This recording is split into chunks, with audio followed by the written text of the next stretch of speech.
Selamat datang ke channel Juga Chong, dan hari ini kita akan sambung untuk siri tutorial bab-bab penting matematik SPM, dan topik yang akan dibincangkan adalah ketaksamaan yang anda sudah belajar semasa bab 7 tingkatan 1 dan bab 6 tingkatan 4.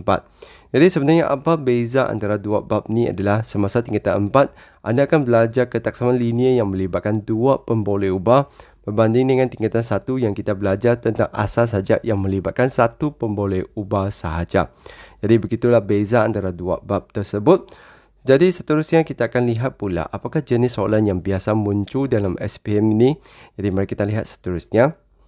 Jadi biasanya kita akan nampak soalan ni muncul dalam bahagian A atau bahagian B kertas 2. Jadi biasanya dia akan minta kita tuliskan ketaksamaan tu bergantung kepada situasi. Sama ada dia bagi situasi dalam bentuk ayat atau dalam bentuk gambar raja. Selain itu, dia juga boleh minta kita lukiskan garis yang diwakili oleh ketaksamaan tersebut untuk kita loretkan kawasan yang diwakili oleh sistem ketaksamaan. Biasanya apabila kita minta loret tu, kita akan melibatkan 3 ketaksamaan lah. Sebab kenapa? Sebab kalau nak tutupkan satu lokasi itu, kita mesti kena ada sekurang-kurangnya 3 garisan baru kita dapat tutupkannya. Dan akhir sekali itu, biasanya kita akan nampak dia minta kita tentukan nilai sama ada maksimum atau minimum. Jadi begitulah 4 gambaran yang biasa diuji untuk topik ketaksamaan ni. Jadi seterusnya kita akan lihat satu contoh soalan daripada sekolah prasarana penuh. Jadi di mana dia muncul dalam bahagian B. Jadi mari kita lihat contoh tersebut. Jadi contoh tersebut adalah soalan 13 daripada kertas soalan SPP ini. Jadi untuk situasi ini sebenarnya agak panjang lah sebab kenapa dia nak ceritakan situasi tersebut. Jadi di sini kita perlu bacakan semua cafeteria menjual 2 jenis mi berperisa J dan K. Pada suatu hari tertentu, cafeteria itu menjual X mangkok mi berperisa J dan Y mangkok mi berperisa K. Jadi X dan Y itu adalah bilangan mangkok lah yang masing-masingnya untuk J dan juga K itu. Lepas tu, harga semangkok mi berperisa J dan semangkok mi berperisa K masing-masingnya adalah 8 dan 4. Jadi ingat ini adalah untuk J dan ini adalah untuk K. Jualan mi dalam sehari adalah seperti berikut. Jadi di sini kita ada 3 situasi ini. Biasanya kita akan tuliskan ketaksamaan berdasarkan kepada situasi ini lah. Dan sebelum tu anda perlu jelas apakah maksud X dan Y itu. Jadi di sini bukan gunakan J dan K lah. Sebenarnya J, K itu adalah perisa untuk mi itu saja. Apa yang digunakan tu adalah X dan Y. Jadi anda perlu ingat X tu merujuk kepada J dan Y itu merujuk kepada K lah. Jadi di sini kita lihat situasi yang pertama. Bilangan mangkok mi berperisa J yang dijual ialah selebih-lebihnya 2 kali bilangan mangkok mi berperisa K. Jadi anda perlu tahu J ini adalah merujuk dengan X lah. Lepas tu selebih-lebihnya adalah kata kuncinya. Anda mesti kena tahu selebih-lebihnya maksudnya tidak boleh lebih. Jadi tidak boleh lebih tapi dia boleh sama dengan. Maksudnya ini adalah kurang atau sama dengan lah. Dan di sini ada 2 kali bilangan mangkok mi berperisa K. K ini merujuk kepada Y. Jadi yang pertama tu sebenarnya hampir kita tuliskan sudahlah. Nanti baru saya tuliskan. Jadi semasa you baca tu anda perlu highlight dulu bahagian-bahagian penting lah. Sebab yang itu yang akan membantu anda menuliskan ketaksamaan tersebut. Jadi jumlah bilangan mangkok mi yang dijual tidak melebihi 80. Jadi di sini anda perlu tahu tidak melebihi itu maksudnya dia boleh sama dengan. Jadi dia pun sama juga adalah kurang atau sama dengan 80 lah. Dan jumlah itu, macam mana tentukan jumlah? Kita tahu J itu adalah X mangkok dan Y itu adalah bilangan mangkok untuk mi K. Jadi kita lihat untuk nombor 3 pula. Jumlah jualan pada hari itu ialah sekurang-kurangnya 320. Jadi jumlah jualan tu anda perlu tahu untuk yang mi J itu adalah RM8 semangkok. Dan darab dengan bilangan mangkoknya iaitu X. Manakala untuk K pula adalah 4 dengan Y. Dan ada sekurang-kurangnya, ini kata kuncinya, iaitu lebih besar atau sama dengan 320. Jadi kita lihat apakah kehendak soalan tu. Jadi sentiasa baca soalan tu untuk lihat apa yang soalan tu mahu. Jadi A itu tulis 3 ketaksamaan linear selain daripada X lebih besar atau sama dengan sifar dan Y lebih besar atau sama dengan sifar yang mewakili situasi di atas. Jadi sebenarnya kita diminta untuk tuliskan 3 ketaksamaan untuk situasi yang di atas ni. Jadi yang pertama sekali itu kita tahu X tu kurang atau sama dengan 2 kali mangkok mi berperisai K iaitu Y. Jadi X kurang atau sama dengan 2Y. Jadi biasanya untuk kita punya Y itu memang kita akan tuliskan di depan lah. Jadi sekarang kita akan terbalikkan iaitu 2Y lebih besar atau sama dengan X tu. Jadi kita kena terbalikkan. Jadi lepas tu kita lihat yang kedua, jumlah bilangan mangkok mi yang dijual tidak melebihi 80 mangkok. Jadi tadi kita sudah tuliskan X tambah Y kurang atau sama dengan 80. Jadi anda perlu tahu tidak melebihi itu maksudnya dia boleh sama dengan 80 tapi dia tidak lebih daripada 80. Macam tu. Lepas tu yang ketiga tu jumlah jualan. Anda perlu tahu untuk mi J itu dia jual RM8 semangkok dan jumlah mangkok yang dijual tu adalah X. Lepas tu untuk kita punya mi berbeza K itu semangkok tu RM4 dan jumlah mangkok yang dijual tu adalah Y. Jadi kita kena darabkan. Sekurang-kurangnya maksudnya dia mesti lebih atau sama dengan 320. Jadi begitulah 3 markah tu. Jadi anda mesti kena mampu untuk tuliskan ketaksamaan tu berdasarkan kepada situasi yang diberikan. Jadi biasanya saya akan nasihatkan anda ingatkan kata kunci ini. Jadi kata kunci ini sangat penting supaya anda dapat tuliskan simbol ketaksamaannya. Lepas tu untuk B pula, dengan menggunakan skala 2 cm kepada 10 unit pada kedua-dua paksi X dan paksi Y, lukis dan lorek rantau yang memuaskan sistem ketaksamaan linear pada graf yang disediakan di luang jawapan. Jadi di sini kita perlu lukiskan dahulu 3 persamaan garis lurus tu. Jadi kita perlu lukiskan dahulu. Jadi di sini saya akan ajar anda untuk garis lurus sebenarnya kita hanya perlukan 2 titik koordinat saja. Sebab kenapa? Kalau kita ada 2 titik koordinat, maka kita boleh sambungkan untuk menghasilkan garis lurus. Jadi sebelum kita buat apa-apa tu, kita perlu carikan dahulu 2 titik koordinatnya. Jadi yang pertama sekali itu adalah 2Y sama dengan X. Jadi kita perlu binakan satu jadual ringkas. Jadi di mana kita punya X tu kita boleh gunakan sifar. Dan kalau kita perhatikan 2 cm sama dengan 10 unit. Maksudnya kalau lepas 2 cm tu adalah mula daripada 10. Jadi kita letakkan kita punya X tu 10 lah. Dan kita perhatikan macam mana kita carikan Y. Kalau X tu sifar, jadi kita ganti sifar tu 2Y sama dengan sifar.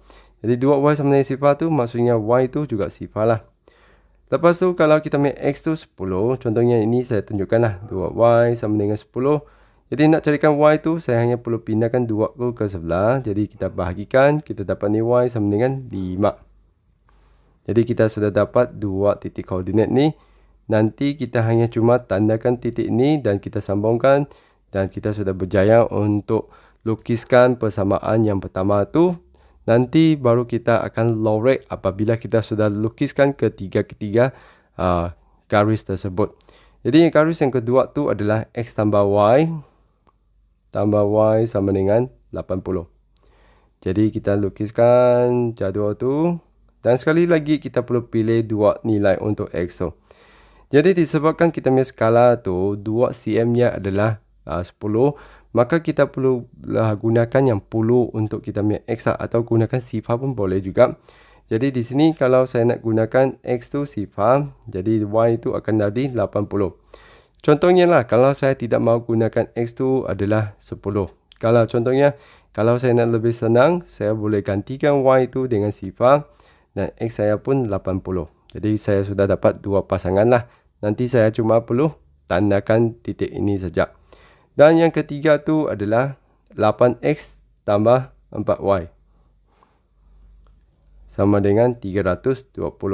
Jadi anda boleh pilih mana-mana 2 nilai yang sesuai untuk kita tandakan. Dan pastikan apabila you pilih nombor itu, pastikan nombor itu adalah mengikut skala tu lah. Kalau ni 2 cm ke 10, anda boleh gunakan yang puluh-puluh. Jadi macam tu. Contohnya di sini saya pilih untuk jadi sifar sekali lagi lah. Katakan kalau saya punya X tu sifar, saya akan dapat 4Y sama dengan 320. Jadi Y saya tu 320 bagi 4, iaitu dapat 80 lah. Jadi ini 80. Sekarang kalau saya nak jadikan Y itu sifar pula, saya akan dapat 8X sama dengan 320. Jadi pilihlah nilai yang paling senang di mana anda boleh dapatkan 2 titik koordinat. Dan ini adalah 40. Jadi sekarang saya akan tandakan skala dahulu. Jadi skala untuk Y itu, kalau kita perhatikan nilai Y yang paling besar di sini adalah 80. Jadi kita akan tandakan 80 dahulu. 80 turun 2 cm tu akan turun 10. Jadi 70, 60, 50, 40, 30, 20, 10 dan sifar. Untuk X pun sama juga 10, 20, 30, 40, 50, 60, 70, 80. Okey, jadi kita sambungkan. Ini adalah X. Sambungkan garis untuk kita punya paksi, iaitu paksi Y dan paksi X tu. Lepas tu kita akan tandakan titik-titik tu dan kita akan sambungkan. Ingat untuk ke semua persamaan tu kita perlu kurang-kurangnya 2 titik lah untuk kita tandakan. Jadi yang pertama sekali itu kita ada X sifar-sifar, jadi di sini. Lepas tu yang kedua tu adalah semasa X tu 10, Y tu 5 saja. Jadi anda perlu bacakan koordinat tu betul-betul. Jadi di sini kena hati-hatilah, tandakan dengan betul. 1, 2, 3, 4, 5. Jadi di sini dia. Jadi anda perlu sambungkan untuk hasilkan garisan Y sama dengan 2X tu. Untuk hasilkan garisan tersebut, jadi anda perlu lukiskan garisan ni dengan betul-betul. Macam tu. Okey, jadi kita boleh labelkannya adalah 2Y sama dengan X. Jadi macam tu. Okey, lepas tu kita ada X tambah Y sama dengan 80. Jadi ada 2 titik juga. Semasa X sifar tu Y 80. Semasa saya punya X 80, Y tu sifar. Jadi saya boleh sambungkan dua garisan ini, 2 titik ini. Jadi sambungkan. Jadi saya kecilkan untuk lebih mudah sambung. Okay, jadi ini adalah garis lurus yang kedua. Dan di sini kenapa saya boleh gunakan garisan yang padu? Sebab semua ketaksamaan tu adalah yang ada sama dengan tu. Itulah kenapa saya tak payah gunakan garis putus-putus. Sekiranya ketaksamaan tu hanya kurang daripada atau lebih daripada tu tambah sama dengan, anda perlu gunakan garisan putus-putus. Dan yang ketiga tu adalah 8X tambah dengan 4Y. Jadi sebelum tu saya labelkan dahulu yang ni X tambah Y sama dengan 80. Dan persamaan yang ketiga tu 8X tambah 4Y sama dengan 320. Jadi semasa X sifar tu adalah Y 80, iaitu di sini sama juga. Dan yang kedua tu semasa X 40, Y-nya adalah sifar. Jadi kita hanya sambungkan 2 titik ni. Dan kita akan dapat 3 garisan tersebut. Jadi benda ini sebenarnya hampir serupa dengan persamaan lah, di mana anda perlu pandai untuk lukiskan garisan tersebut dahulu. Selepas tu baru kita loretkan kawasan yang diwakili oleh ketaksamaan tu. Jadi di sini kita boleh gunakan tanda arrow tu untuk membantu kita. Dan ingat, biasanya kita akan letakkan Y tu di depan supaya mudah untuk kita kesan.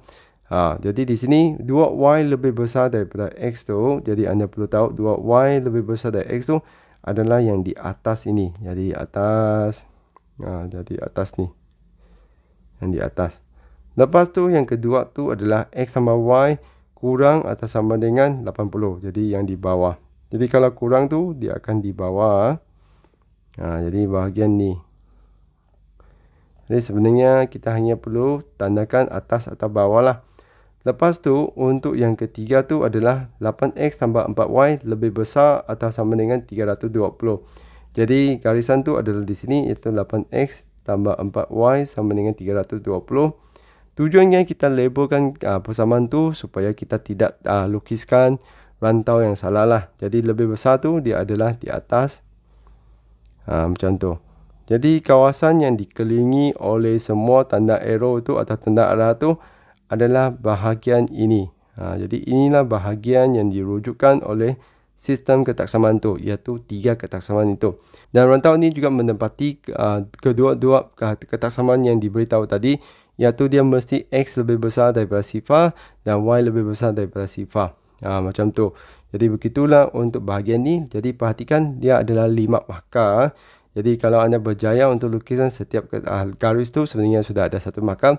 Lepas tu loretkan tu ada 2 markah untuk bahagian tu. Jadi macam tu lah macam mana kita buat untuk soalan ni. Dan akhir sekali itu semestinya kita ada nampak sambungan tu. Cari bilangan maksimum dan minimum mangkok mi periksa K iaitu untuk Y lah. Jika bilangan mangkok mi yang periksa J iaitu X dijual pada hari itu ialah 40. Jadi ini anda perlu tahu J itu merujuk kepada X mangkok lah. Jadi anda diberi X tu 40. Minta anda carikan nilai Y yang maksimum dan minimum. Jadi anda pergi ke X tu, carikan 40. Selepas tu lukiskan garisan putus-putus tu naik ke atas. Jadi apabila sentuh bahagian ni, inilah kita punya minimum. Kalau kita naik lagi, kita akan dapat lagi ini adalah kita punya maksimum. Jadi apabila sentuh bahagian ni, anda perlu pergi ke bahagian Y tu untuk kita bacakan nilai tersebut. Jadi kita punya minimum tu 20 dan kita punya maksimum tu adalah 40. Jadi kita hanya sekadar tuliskan maksimum sama dengan 40 dan minimum sama dengan 20. Jadi begitu saja untuk soalan ini. Jadi jawapannya agak direct saja, cumanya kita perlu lukiskan dengan hati-hatilah. Sekiranya kita punya lukisan tu tidak tepat, maka nilai yang kita dapat tu pun tidak tepat juga. Jadi begitu saja untuk contoh soalan ni di mana kita diuji untuk tuliskan ketaksamaan berdasarkan kepada situasi yang diberikan. Seterusnya kita perlu lukiskan garis tersebut dan kita perlu loretkan kawasan yang diwakili oleh sistem ketaksamaan tersebut. Dan akhir sekali kita akan diuji untuk menentukan suatu nilai apabila kita diberi satu situasi. Contohnya untuk bahagian ni adalah kita diminta untuk carikan nilai Y yang maksimum dan minimum apabila kita punya nilai X tu adalah 40. Jadi begitu saja untuk soalan ni di mana kita diuji banyak kemahiran tu. Jadi saya harap selepas ni anda perlu rajin cuba soalan dan carilah latihan daripada topik ni untuk cuba lagi. Jadi begitu saja untuk perkongsian kali ini. Kalau rasa video Cikgu Chong ni membantu, jangan lupa untuk tekan like dan subscribe channel Cikgu Chong. Jadi itu saja untuk kali ini. Sekian, terima kasih. Kita jumpa lagi.